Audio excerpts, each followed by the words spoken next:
مریض پر دم کرنا۔ حدیث شریف ہے، حضرت عائشہ رضی اللہ تعالی عنہا سے روایت ہے کہ رسول اللہ صلی اللہ علیہ وسلم جب خود بیمار ہوتے تو معوذات، قل اعوذ برب الفلق، قل اعوذ برب الناس، یا وہ دعائیں جن میں اللہ سے پناہ طلب کی جاتی ہے، پڑھ کر اپنے اوپر دم فرماتے اور خود اپنا دست مبارک اپنے جسم پر پھیرتے۔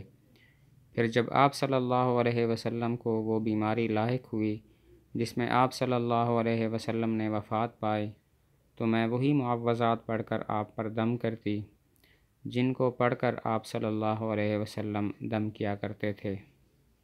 آپ صلی اللہ علیہ وسلم کا دست مبارک آپ صلی اللہ علیہ وسلم کے جسم پر پھیرتی۔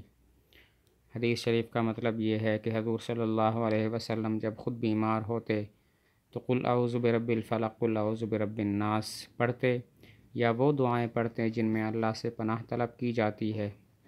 وہ پڑھنے کے بعد دم فرماتے اور خود اپنا ہاتھ مبارک اپنے جسم پر پھیرتے۔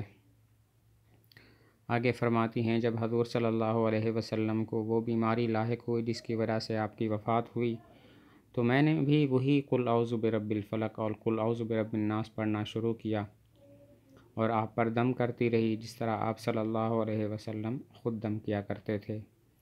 اس حدیث شریف سے ہمیں پتہ چلتا ہے کہ مریض پر دم کرنا صحیح ہے، اور دم کرنے میں ایسی دعائیں پڑھنی چاہیے جو قرآن اور حدیث میں آئی ہیں۔ ان میں سب سے بہتر قل اعوذ برب الفلق اور قل اعوذ برب الناس ہے۔ اس کے بعد وہ دعائیں ہیں جن میں اللہ سے پناہ طلب کی جاتی ہے۔